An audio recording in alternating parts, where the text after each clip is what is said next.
کچھ تو مان 90 لاکھ ہندو کو کافر کو مسلمان کیا. بات یہ ہے حضرت, سوچنے والی, تدبر کرنے والی, غور و فکر کرنے والی بات یہ ہے کہ 90 لاکھ کو مسلمان کیا. ایک کو بتاؤ کہ مناظرے کا چیلنج کیا ہو.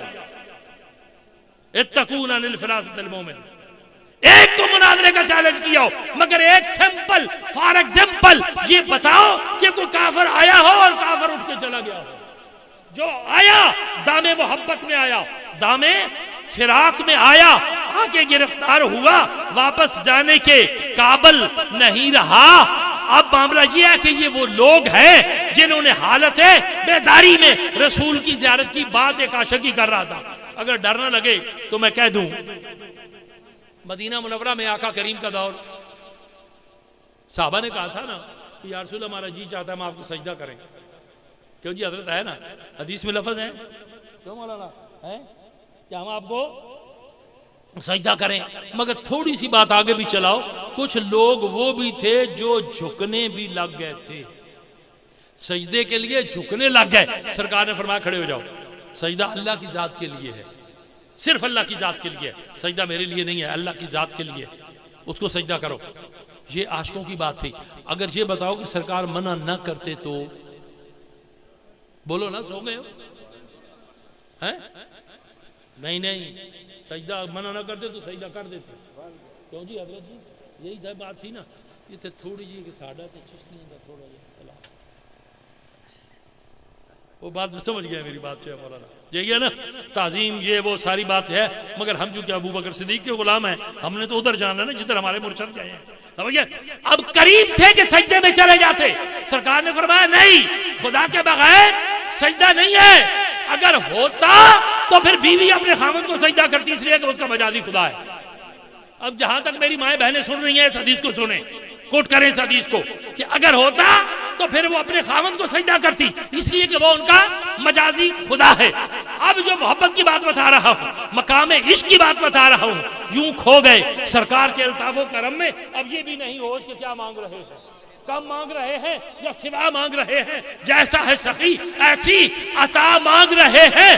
ایک بول اٹھا حالت جذب و مستی میں کہ میں نے مدینے کی گلیوں میں خدا دیکھا ہے, مدینے کی گلیوں میں خدا دیکھا ہے.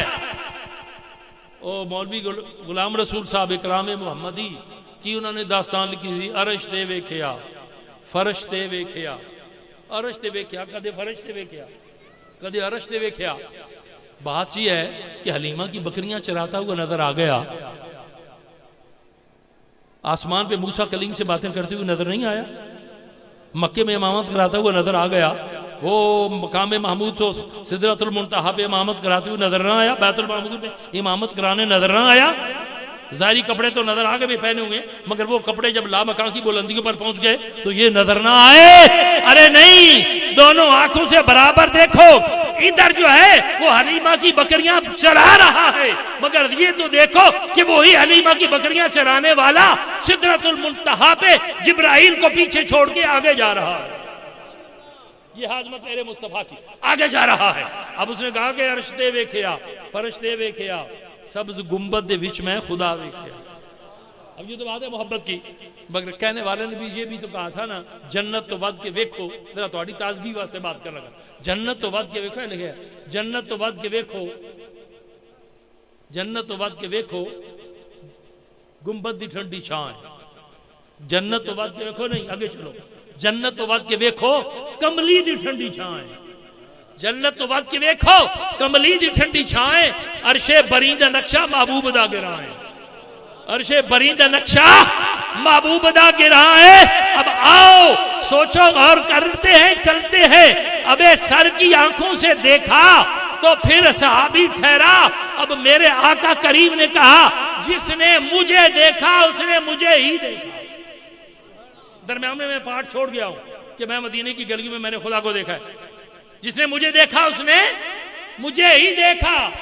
من رانی فقط رائل حق. اس کے اوپر دو تفسیریں بن جائیں گی. عالم کی تفسیر اور ہوگی, صوفی کی تفسیر اور ہوگی. صوفی جو ہے وہ مشاہداتی تفسیر کرے گا, عالم اپنی علمی تفسیر کرے گا. جداگانہ معاملہ بن جائے گا. آؤ اب در مصطفیٰ پر چلتے ہیں کہ یہ وہ لوگ ہیں جو اپنی قبروں میں لیٹے ہوئے ہیں، یہ وہ لوگ ہیں جو اپنے سر کی آنکھوں سے حالت بیداری میں جنہوں نے رسول اللہ کی زیارت کی۔ جہاں پہ بات چھوڑی تھی یاد کسی کو بھی نہیں رہا کہ میں نے کہاں بات چھوڑی تھی؟ آقا رحمت للعالمین ہے، جہاں چھوڑی تھی یاد ہے؟ سرکار رحمت للعالمین ہے، ساری عالم کے لیے رحمت ہے۔ میرا اللہ کیا کہتا ہے؟ ما کان اللہ لیعذبہم وانت فیہم، میں عذاب نازل کرتا مگر میرا محبوب تم میں موجود ہے، میرا محبوب تم میں موجود ہے، تم میں بولو تم میں موجود ہے۔ اس لیے تو عالم علماء کہتے ہیں کہ کلمہ دل میں بھی پڑھا کرو پر کبھی کبھی کلمہ اونچا بھی پڑھا کرو تاکہ دنیا گواہ بن جائے۔ کیسے اونچا پڑھو لا الہ الا اللہ ہو محمد الرسول اللہ، میرا موجود محبوب تم میں موجود ہے، عذاب نازل ہو جاتا یقیناً مگر میرا محبوب تم میں موجود ہے۔ میں آقا کریم رحمت للعالمین ہے۔ واپس لوٹو چلتے ہیں، 2 منٹ کی بات رہ گئی باقی۔ اللہ اللہ اور خیر صلی اللہ، بات یہ ہے کہ میرا محبوب تم میں موجود ہے اس لیے عذاب نازل نہیں ہوتا، میرا محبوب تم میں موجود ہے۔ محبوب تو ٹھہرے رحمت للعالمین، اور یہ وہ لوگ ہیں جو اپنے سر کی آنکھوں سے رسول اللہ کو دیکھا، آقا کریم کی زیارت کی، آقا کریم کی زیارت کی۔ اب جو پوائنٹ آخری بات کر رہا ہوں، مثلا مولوی صاحب ہیں دیوے اجنا مت دے چھوڑو، میری گل پیرا کیا ہے، مولوی صاحب تو کول چادر چٹی جی میرے کو کالی ہے، دینی میں بھی نہیں دینی ہے، ویسے میں مثال دے رہا مت بعد چاہ کچھ تو آنکھیں سی دیو۔ اگر یہ چادر جی محبت نال کسی نو دے دیتی جائے تو کوئی روک سکتا ہے؟ کیوں جی مولوی صاحب، اپنی اپنی محبت ہے، یہ چادر جی میں کسی نو دے دیا، مولوی صاحب دے دین، اے مولوی صاحب روما رکھا کسی نو دے دیا جی نا بعد میں دے چھڑے جاہے پینا آنکھیں سی۔ اب یہ اگر محبت سے دے دیا جائے، کسی کو دے دیا جائے، کسی دکاندار کو دیتے ہیں مرضی ان کی، کسی ٹانگے والے کو دیتے ہیں مرضی ان کی، کسی ڈرائیور کو دیتے ہیں مرضی ان کی، چادر ان کی اپنی ہے، مالکیت ہے نا، ملک ہے، اپنی ہے، کسی کو دے دیں، یہ مسئلہ ہے چادر کا۔ تو میں نے ایک مثال دی ہے، آقا رحمت للعالمین ہے، چلتے ہوئے پانی کے کنارے کسی کو مل جائے تو آپ کی مرضی کو روک سکتا ہے؟ مسجد کی شین میں کسی کو ملے تو سرکار کی مرضی، اگر چلتے ہوئے راستے پہ مل جائے تو سرکار کی مرضی، بس کی سیٹ کے اوپر بیٹھے ہوئے کسی کو مل جائے تو سرکار کی مرضی، رحمت للعالمین، کسی کو مل جائے کسی وقت مل جائے سرکار کی مرضی، سرکار رحمت للعالمین ہے۔ اور یہ وہ لوگ ہیں جو رحمت للعالمین کی چادر رحمت کے نیچے ہیں، اور ان کا تعارف میرے اور آپ کے آقا نے کیا ارشاد فرمایا؟ اتقونا عن الفراست المومن فإنه ينظر بنور اللہ، مومن کی فراست سے ڈرو، مومن ہونا ضروری ہے، مومن ہونا ضروری ہے۔ اب اس میں مسلمان اور مومن فرق کیا ہے؟ میں اپنے سے بات نہیں کہہ رہا، شاید حضرت نے دیکھا ہوگا نا کسی بندے نے امام غزالی سے سوال کیا تھا، امام غزالی سے سوال کیا تھا مومن اور مسلمان میں فرق کیا ہے؟ آپ نے فرمایا ایک وہ ہے جو رب کی مانتا ہے، ایک وہ ہے جو رب کی مانتا ہے، ایک وہ ہے جس کی رب مانتا ہے۔ فرق یہ ہے، فرق یہ ہے، ایک وہ ہے جو رب کی مانتا ہے، ایک وہ ہے جس کی رب مانتا ہے۔ فرق یہ ہے، مسلمان ہے رب کی مانتا ہے، مومن ہے رب اس کی مانتا ہے۔ فرق جو ہے ہو گیا۔ اب مومن وہ ہے جس کی رب مانتا ہے، اب رب کیسے مانتا ہے؟ اللہ اکبر، قبر پہ گزر ہوا، عذاب نازل ہو رہا تھا، دیکھا میرے اللہ عذاب نازل ہو رہا تھا، اس نے پانی پلایا تھا مجھے، اس نے وضو کا لوٹا دیا تھا مجھے، اس نے وضو کا لوٹا دیا تھا، اس نے پانی پلایا تھا، میرے اللہ اب یہ مجھے تو گوارا نہیں ہے اس کے اوپر عذاب نازل ہو، تو کریم ہے۔ کہا اچھا ٹھیک ہے پھر چل، ایسے ہی ہو گئی۔ اب یہ بات بتا رہے تھے نا کہ ایک یار کو غصہ آیا تھا، اس نے تھپڑ لگایا تھا، اس نے کہا کہ یہ یاروں کی لڑائی ہے، یہ دنیا داروں کی لڑائی نہیں ہے، یہ یاروں کی لڑائی ہے۔ اس کو غصہ، اس نے چاٹ لگائی، اس کو غصہ ہے، اس نے جان گوائی۔ اللہ اللہ اور خیر صلی اللہ۔ اب جو بات کہتا ہے تکون فراست المومن فإنه ينظر بنور اللہ، بس آخری بات، پروگرام وائنڈ اپ۔ ساتھیو، اللہ کے محبوب کے درویش کے عرس پہ آنے والوں، یہ فرمان میرے رسول کا چلتے چلتے یمن میں ایک یہودی کے پاس پہنچا, ایک نصرانی کے پاس پہنچا. کس کے پاس پہنچا؟ کس کے پاس پہنچا؟ نصرانی کے بعد عیسائی کے پاس پہنچا. ان کے گلے میں ایک چھوٹی سی چیز ہوتی ہے ایسے, اس کو صلیب بھی کہتے ہیں, زنار بھی کہتے ہیں. کیا کہتے ہیں؟ صلیب. یہ ان کی پہچان ہے. ہماری بھی بڑی ساری پہچانیں تھی, بڑی بڑی کامل, مگر ہم نے تو گوا دی ہیں نا جی, ہم نے تو گم کر دی ہیں. ورنہ ہماری بھی بڑی پہچانیں تھی, دیکھ کے پہچان جاتے تھے کہ یہ رسول اللہ کا غلام جا رہا ہے, ہم نے تو گم کر دی. اللہ حرض اللہ. اور علامہ نے کیا کہا تھا مرشد افکار نے, وہ فاقہ کش کے موت سے ڈرتا نہیں ذرا, روح محمد اس کے بدن سے نکال دو. وہ فاقہ کش ہے, بھوکا ہے, کھانے کو روٹی نہیں ہے, موت سے ڈرتا نہیں ذرا, اس کو کیسے ڈرانا ہے؟ روح محمد اس کے بدن سے نکال دو. وہ جو سپرٹ ہے, روح محمد ہے, اس کے بدن سے نکال دو تو پھر یہ مر جائے گا. جب تک وہ روح اس کے جسم میں رہے گی پھر یہ مرے گا نہیں. علامہ نے کہا بجھی عشق کی آگ اندھیر ہے. بات دکھ کی آ گئی, بجھی عشق کی آگ اندھیر ہے. اور کہا کیسے کہ اب یہ آگ کہاں سے ملے گی, عشق کی آگ کہاں سے ملے گی؟ میرے مرشد افکار فرماتے ہیں قوت عشق سے ہر پست کو بالا کر دے. قوت عشق سے ہر پست کو بالا کر دے, دہر میں اس میں محمد سے اجالا کر دے. کہا بجھی عشق کی آگ اندھیر ہے, مسلمان نہیں راکھ کا ڈھیر. تھوڑی سی تشریح کر دوں 1 منٹ کی اگر اجازت ہو تو. کیا حال ہے؟ سوئے ہوئے ہیں. اب یاد رکھیں گے کبھی اہل علم بیٹھے ہوئے ہیں, پڑھے لکھے بیٹھے. حضرت مجھے یہ بتاؤ راکھ کیوں کہا ہے, مٹی کیوں نہیں کہا, مڈ کیوں نہیں کہا, ریت کیوں نہیں کہا, سراب کیوں نہیں کہا, کیوں کہا کہ بجھی عشق کی آگ اندھیر ہے, مسلمان نہیں راکھ کا ڈھیر ہے. کیوں کہا راکھ کا ڈھیر؟ اس لیے مٹی کے اندر زندگی کے آثار ہوتے ہیں, مٹی کے اندر زندگی کے آثار ہوتے ہیں. 100 سال بھی زمین بنجر رہے مگر جب ہل چلا کے کچھ بیچو گے تو پھر علامہ نے کیا کہا, نہ ہو حیران تو اے اقبال اپنی کشت ویراں سے ذرا نم ہو تو یہ مٹی بڑی زرخیز ہے, تاکہ ذرا نمی کی ضرورت ہے, ذرا نم ہو تو یہ مٹی بڑی زرخیز ہے. ساکی یہاں راکھ کہا اس لیے کہ مٹی کے اندر زندگی کے آثار ہوتے ہیں, راکھ کے اندر زندگی کے آثار نہیں ہوتے. اب اتقون عن الفراست المومن وائنڈ اپ پروگرام. اب یہ بات پہنچی نصرانی کے بعد یمن میں. اس نے سوچا کہ یہ کیسے ہو سکتا ہے کہ مومن کی فراست سے ڈرو, وہ اللہ کے نور سے دیکھتا ہے. فراست کیا ہے؟ سوچ سے ڈرو. اس فراست کے بہت سارے معنی ہیں مگر کیونکہ ٹائم وقت کا دامن تنگ ہے, میں نے سفر کرنا ہے, جانا ہے, میں نے دور آگے بھی میں نے ایک محفل سے جانی ہے, ان لوگوں نے محفلیں پڑھنی ہے, بچوں نے, سارا معاملہ ہے صحیح ہے, مگر ان میں ایک بات مشتعل خلوارے آپ کے دامن کی نظر کر رہا ہوں, یاد رکھ لیا کرو باتوں کو, پلیز بھلایا نہ کرو, ان کیمروں کے اوپر نہ رہا کرو, ذرا دل کی ٹیپ چلایا کرو تاکہ وہ دل کی ٹیپ چلتی رہے. ہم لوگ قیمتی موتیوں کے ڈبے جو ہے نا وہ آپ کو میں دیکھے جاتا ہوں ہمیشہ قدم قدم گلی گلی کریا میں میں پھر رہا ہوں. مجھے کتے نے کاٹا ہے, میرا بھی تو جی چاہتا ہے نا کہ میرا گھر ہے, وہاں اے سی لگے ہوئے ہیں, سمجھ گیا, جو جنریٹر ہیں وہ سٹینڈ بائی ہیں, وہاں میں بھی اندر کمرے میں گھدا ہوں, اے سی چلتا رہا ہے, اللہ خرچ اللہ. میں ذمہ دار ہوں, دودھ گھی میرے گھر کا ہے, دانا کھانا میرے گھر کا ہے, اللہ خرچ اللہ. ساڈے بزرگ فرماندے تھا جس ذمہ دار دی لسی کر دی ہے نا انہوں ڈر کد ہے. کیوں جی بابا جی جی لسی کر دی ہے, اوے چودھریو اور زمیندارو جی لسی کر دی انہوں ڈر کد ہے جی. کیوں؟ تہاڑی لسی نال کھائی گنساں راتی چھٹ بنائی گنساں, اللہ لو سہ لسی تہاڑی لسی نال کھائی گنساں راتی گڑی پکائی گنساں, ڈاری کوئی سمجھ گیا. مگر نہیں, فقیر کی ذمہ داری ہے. میرے بابا نے میری ذمہ داری لگائی ہوئی ہے, چوکی دار رسول اللہ دا در در دیندہ ہوگا, جنت لے لو جنت لے لو. اے مولا دے لوکا بات یاد رکھا کرو, پلے باندھا کرو, دل کی تختی میں اتارا کرو. نصرانی کے پاس یہ حدیث پہنچی, تڑپ اٹھا, اس نے کہا یہ کیسے ہو سکتا ہے, یہ کیسے ہو سکتا ہے؟ شکلوں کو تبدیل کیا, یہ بڑا عذاب ہے آج کل. ہے جی ٹھیک کہہ رہے ہیں نا, شکلوں کو تبدیل کر لینا, متھے تو ٹوپی تھوڑی پیچھے کر چھوڑنی, گد لما مراب. میں نے اپنے دادا جی کو دیکھا, 120 سال عمر تھی, پیر حیدر شاہ بادشاہ.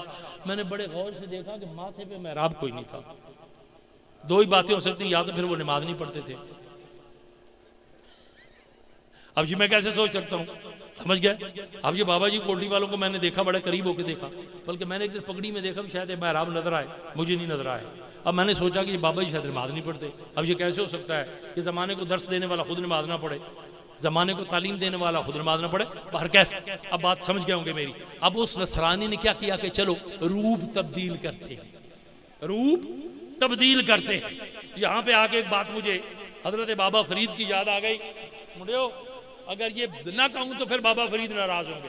اب بابا فرید نے چاچڑوی سرکار درداں دا بادشاہ اب کیا فرماتے ہیں, عشق تینڈے دی نہ ہر پئی وگے, عشق تینڈے دی نہ ہر پئی وگے, کئی تریاں کرماں والڑیاں, کئی کوجیاں لنگ پار گئیاں, اور کنڈے رومن شکلاں والڑیاں, اور شکلاں ویکھ نہ بھلی, باہروں لال اندروں کالڑیاں, اور یار فریدہ جاؤ بھال بھالے عیباں والیاں دے متھے لالڑیاں. اب روپ تبدیل کر لیا, داڑھی تھوڑی سی لمبی کر لی, سب پہ بڑا پگڑا باندھ لیا. اب قبریز کے نیچے کپڑا پہنا, زنار سلیب نیچے تھی, اوپر دو تین جو تھے وہ کپڑے پر ڈال لیے, بکل مار لی, اللہ اللہ خیر صلاح میری بکل دے وچ چور نہیں, میری بکل دے وچ چور, چوری چوری نکل گیا تے جگ وچ پہ گیا شور. سمجھ گئے ہو؟ اب یہ بات میں نہیں بتاؤں گا, مجھے ڈر لگتا ہے.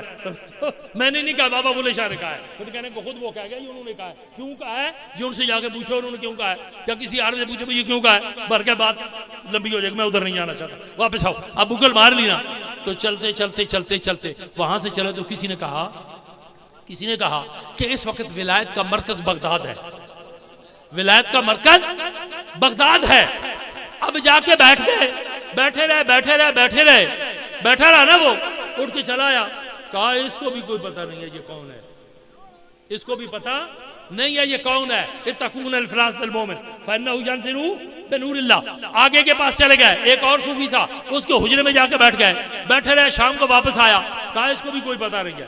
چلتے چلتے چلتے چلتے وقت کے سارے صوفیوں کا دروازہ کھٹکھٹایا. آخر میں سید الطائفہ حضرت جنید بغدادی سرخیل طریقت نقشبندیہ کے دروازے میں پہنچا. جب بیٹھا نا تو آپ نے فرمایا اچھا تو یہ چاہتا ہے کہ اتقون عن الفراست المؤمن فانہ ینظر بنور اللہ, یہ تو چاہتا ہے تو پہلے یہ جو گلے میں زنار لٹکائی ہوئی ہے اسے اتار, یہ جو گلے میں سلیب لٹکائی ہوئی ہے یہ 7 پردوں کے نیچے اس کو اتار, تو پھر بات بنے گی.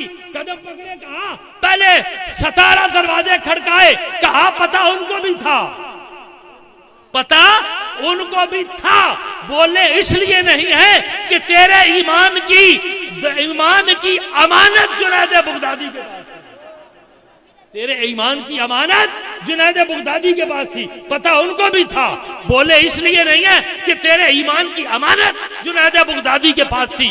یہ وہ لوگ ہیں جو اللہ کے نور سے دیکھتے ہیں. ان کے لیے قبروں کی مٹی ہمارے لیے ہے, قبروں کے نیچے سوئے ہوئے ہیں. حضرت خواجہ قمر الدین سیالوی رحمت اللہ علیہ نے تقریر کی تھی. آپ نے فرمایا تھا جب اللہ کے ولی کی قبر پہ جاتے ہو تو قبر سے اتنا باہر نکل کے دیکھتا ہے, وہ جانتا بھی ہے, پہچانتا بھی ہے کون ہے کون نہیں آیا. آج ہم بیٹھے ہوئے ہیں, ہماری تو نظریں نہیں دیکھتی نا, ان کی تو نظریں دیکھ رہی ہیں. یہاں کون آ رہا ہے, کون جا رہا ہے, کون آ رہا ہے, کون جا رہا ہے, محفل میں کون ہے, آنے والا کون ہے, جانے والا کون ہے. آنکھ والا تیرے جوبن کا تماشا دیکھے, دیدہ کور کو کیا آئے نظر کیا دیکھے, دل تیرے دی آنکھیاں ہوتے موتیا معلوم تھیوے, جس تو تینوں نظر نہیں آندے, رب دے بالے دیوے, مٹی کا ڈھیر سمجھ کے نہ گزر جا. بلا دیکھ تو صحیح اس مٹی کے نیچے کون ہے. ہر گودڑی کے اندر ہاتھ نہ ڈالنا, مت ایسا نہ ہو کہ کسی گودڑی کے نیچے لال ہو. ہر سوراخ کے اندر انگلی نہ دینا, ہو سکتا ہے کہ کسی سوراخ کے اندر سانپ بھی ہو جو چودھے ڈس کھائے. نہیں, گزرتے جاؤ, یہ مٹی کے ڈھیر نہیں ہے. یہ کیا ہے پھر؟ بس آخری بات سوال آپ سے ہے, یہ پھر کیا ہے؟ مٹی کے ڈھیر نہیں ہے تو کیا ہے؟ بولو, پوچھو, مجھ سے پوچھو گے جی پھر کیا ہے؟ یہ مٹی کے ڈھیر نہیں ہے تو کیا ہے؟ ہمیں تو ساری قبریں نظر آتی ہیں نا. کوشش ہو, میں تنوں کیا ہے بڑی سونی دوائی تنوں دے کے جاواں گا, بڑی پیاری پھکی چورن دے کے جاواں گا تانوں. اب مٹی کی قبریں کہنی جی مٹی کے ڈھیر ہیں, قبریں ہیں ساری, اللہ اللہ ہر سال یہی ہے کہ جی یہ کیا ہے؟ یہ مٹی کے ڈھیر ہیں, قبریں ہیں. نہیں, یاد رکھو قبروں کی 2 قسمیں رسول نے بتائی ہیں. کتنی جی؟ تیسری تو نہیں ہے نا, حدیث صحیح ہے, بول صاحب حدیث صحیح ہے. غلط تو نہیں کر رہا، صحاحہ کی حدیث ہے، تواتر کے ساتھ حدیث ہے، مسلسل حدیث ہے، غلط ہو تو ذمہ دار ہوں۔ قبر کی 2 قسمیں بتائیں گے، تیسری بتائی ہی نہیں ہے۔ بات مخبر صادق کی ہے جو سچی خبر دیتا ہے، فرمایا یا قبر جہنم کے گڑھوں سے گڑھا بنا دی جاتی ہے، یا جنت کے باغوں سے باغ بنا دی جاتی ہے۔ یہ وہ قبریں ہیں جو جنت کے باغوں سے ہیں باغ، جنت کے باغوں سے باغ ہے۔ کوئی پوچھے بکواس کرے تو کہو ہم جہنم کے گڑھوں کے ماننے والے نہیں ہیں، ہم جنت کے باغوں کے ماننے والے ہیں۔ ہم جنت کے باغوں میں جاتے ہیں، جنت کے باغوں میں بیٹھتے ہیں، جنت کے باغوں سے پھل کھاتے ہیں اور جنت کے باغوں سے فیض لیتے ہیں۔ یہ کوئی جہنم کے گڑھے نہیں ہیں، یہ جنت کے باغ ہیں، اس لیے کہ ان قبروں میں رسول آئے ہیں، ان قبروں میں رسول آئے ہیں۔ جونے والے ساتھیوں، پروگرام ہینڈ آپ بیٹھے ہیں، ابھی اذان ہوگی، نماز ہوگی، اذان تو ہو گئی، نماز ہوگی، سارے مل کے کھانا کھائیں گے، نماز پڑھیں گے، نشستن و خردن و برخاستن، سمجھو بیٹھے کھانا کھائے تو چل پڑے، مگر یہ بات یاد رکھ لو کہ ہماری عملی زندگی کمزور ہے، ہماری عملی زندگی کمزور ہے۔ میں ٹھیک کہہ رہا ہوں نا جی، ہماری عملی زندگی کمزور ہے۔ اب بہادر شاہ ظفر نے کیا کہا تھا کہ ساری زندگی اوروں کے عیب و ہنر دیکھتے رہے ہیں، پڑی اپنے عیبوں پہ میری نظر تو میری نظر میں کوئی برا نہ رہا۔ ذرا تھوڑا سا رات کو تخلیے میں، تنہائی میں بیٹھ کے وضو کر کے مصلی پہ بیٹھ کے سر جھکا کے سوچا کرو کہ دن ہمارا کیسے گزرا، صبح ہو تو پوچھو رات کیسے گزری۔ اب محاسبہ کرو، مراقبہ تو بعد ہے نا، محاسبہ صوفی پہلے کراتے ہیں۔ ذرا جب محاسبہ کرو تو دیکھو تو صحیح کہ کیا کمزوری ہے، کیا چیز ہے۔ سالن ہمارے سامنے آئے، اس میں نمک زیادہ ہو تو بیوی کی خیر نہیں، یہی بات ہے نا۔ ڈنڈا اٹھایا، لونڈ چوکھا پاچڑی، تینوں انہیں نہیں پتہ لگا۔ مرچ زیادہ ہو تو کیا بات ہے بھائی، سوئی ہوئی تھی مرچ زیادہ ڈال دی، سمجھ گئے۔ مگر دیکھ رہے اس بات کو ہے کہ کبھی مالک نے ہمیں بھی کہا ہے کہ نمک زیادہ ہے یا مرچ زیادہ ہے، کبھی یہ کہا کہ کم ہے زیادہ ہے، نہیں۔ میں تو نادان تھا، دانستہ بھی کیا کہنا کیا، لاج رکھ لی، میری سرکار نے رسوا نہ کیا۔ کل ایسا نہ ہو کہ قیامت کے دن رسول اللہ کے سامنے ہماری رسوائی ہو اور ہماری وجہ سے رسول اللہ بھی پریشان ہو جائے، نہ ہماری رسوائی ہو نہ رسول اللہ پریشان ہو۔ ہم ایسا گلدستہ لے کے جائیں کہ تو غنی از ہر دو عالم من فقیر، روز معاشر عذرہائے من پذیر، گر تو رابی نی حسابم ناگزیر، از نگاہ مصطفیٰ بن ہاں بگیر صفے۔ کہہ دوں اگلی بات، میرے چارہ گر کو نوید ہو۔ میں نے تو نہیں کہا نا، سکول والے بیٹھو گے پڑھانے والے، میرے چارہ گر کو نوید ہو، صفے دشمنوں کو خبر کرو۔ میرے چارہ گر کو نوید ہو، سر دشمنوں کو خبر کرو۔ جو قرض رکھتے تھے جان پر وہ قرض آج چکا دیا۔